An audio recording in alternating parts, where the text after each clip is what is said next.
reliable input ama fangbadagi haiba tare roina KCP nongren komba group ki nioi khara langol game village zone 3 ki jaga da koi gi prejudicial activities have the extortion na chingba adagi mayam da ki akang to honba sum kangu ma leire na input fangbadagi koi combined team na koi changa ayuk chida langol da koi search operation ma tawjai haiba search operation sida koi mioi tare koi na phagat pangamjai haiba mioi sing asi ai maming patok jarke ahan badal loksambam alin singjamai oinam tingel dagi ani subda konsam rohit patsoi dagi ado ahum subda sanju wahengbam palace compound mahabali mamang fanjogum thoga mangang Elias Malemganba Tongju Part 2 dagi aduga manga subda Waikhom Hero Meitei Takhel mamang lekai Imphal East dagi Yanglem Vikas Meitei Singjamai Yanglem lekai dagi aduga tay subda Henthoibi Moyangthem Uripo Gopalji Lek dagi haiba mioi terechi haiba mafamada hoigle badagi mohoisi koi fagachare ado mohoi dagi akoina incriminating oiba koi pochai heptare koi recover to ngamjai ahan bada koi white color gi Toyota Fortuner si magi piriba number MN06LA7346 masi fake number ni oirambani hain koi thajai aduga atopana taba Toyota manung sida atopan number plate manga amusi yarami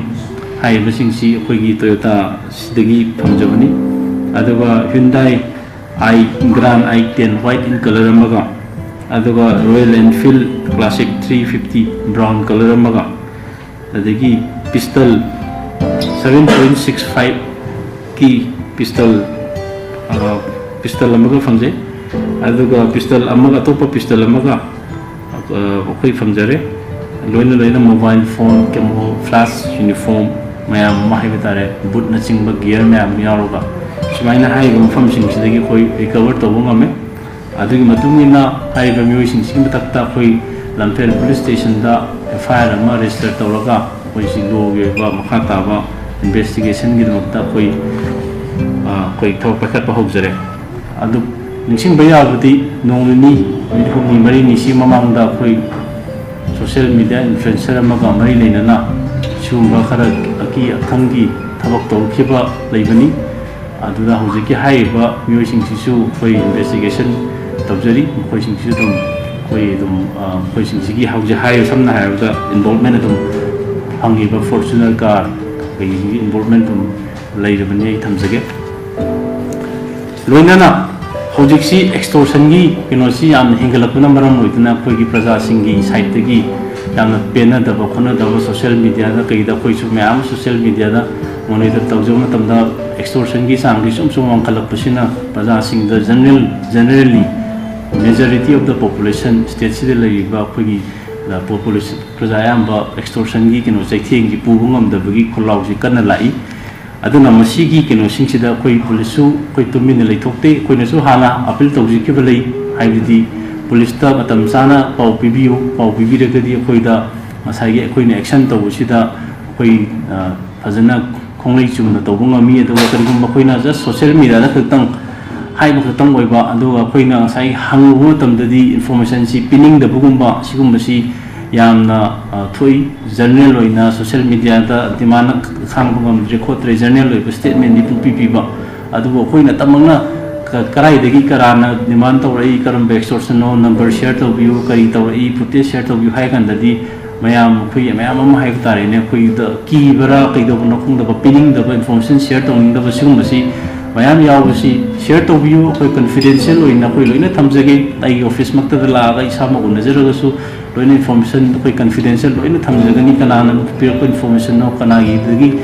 kano to kuno haibdo koi karimta share to bibida masi mayam gi kino singsi koi confidential oina koi na information singsi collect taroga mayam gi ngasai gi thingnari ba problem sing do koi solve tomno ba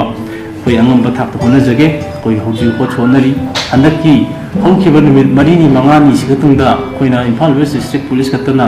ꯑꯩꯈꯣꯏꯅ ꯐꯒꯠꯂꯤꯁꯤ ꯃꯤ 13 ꯁꯨꯔꯦ ꯑꯦꯛꯁꯇꯣꯔꯁꯟꯒ ꯃꯔꯤ ꯂꯩꯅꯕ ꯗꯤꯃꯥꯟꯒ ꯃꯔꯤ ꯑꯗꯨꯅ ꯑꯩꯈꯣꯏ ꯄꯨꯂꯤꯁꯅ ꯇꯨꯃꯤꯟꯅ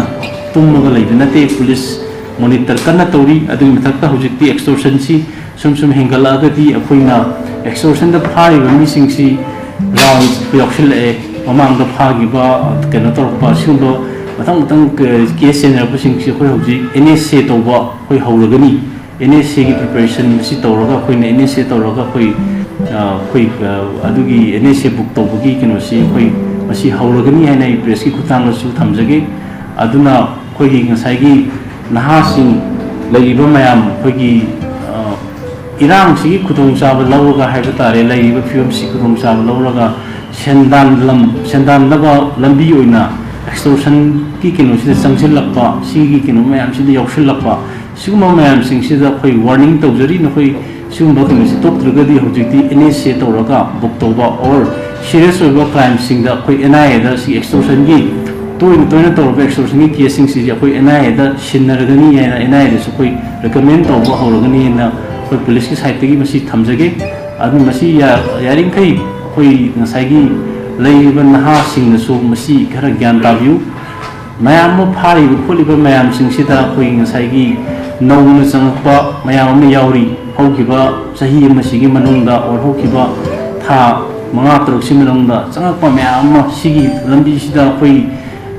पैसा फंगनी खनबा और किनो पावर अनएकाउंटेबल पावर एक्सरसाइज तौगनी है वखलों चंगप होरमगनी खाली हजिक गलिंगसीद तोपी हो नत्रगदी हयेंग नखोइना फ्यूचर थब इंखांग तौनिंगपा तौनिंगपा मेन स्ट्रीम लाइंग अवाब होगनी है थमजगे NIA सिन्नब केसिंग सिन्नराबा और NSA तौरगा मैम अखोइना जेल कई थमजिल्लप तारगदी अखोइगी कैरियर लोइना मांगनी अदुना प्रजादसु अखोइ अपील तौजरी ममा मपा लैबिसिंगदसु अपील तौजरी चटलिबा इसासिंगना चथोइबा खोतोइबिसिंगसि कना तिनरिगे कई तौरिगे हाइबदु फजनना सेनबिरगा मसिगुंबा कनोसि खुदोंथिबा कई मैमसि मखोइगी पुंसिदा नंगदना होनबियु अदुगा पुलिसु हेना कन्ना एक्सटोर्शनगी कनोसिदा अखोइ माइकैसिदा अखोइ हजिक सिगी एक्शन लौखनब अखोइ हजिक लोइना सेम सादुना लेरि अदुना प्रजासिंगना मसे अखोइगी डाउट लेबिगनु पुलिसता अखोइदा फजनना शेयर तौबियु इन्फॉर्मेशन मतम चाना शेयर तौबियु मतम चाना शेयर तौरगदी अखोइ प्रिवेंशन फजना ngambani मतम चाना शेयर तौबियु अदुगा पुलिसका लोइना मयामना मतेंग पांबिदुना अखोइ एक्सटोर्शनगी समस्या सि कोकना होनमिनसि हाय काई मतंगसिदा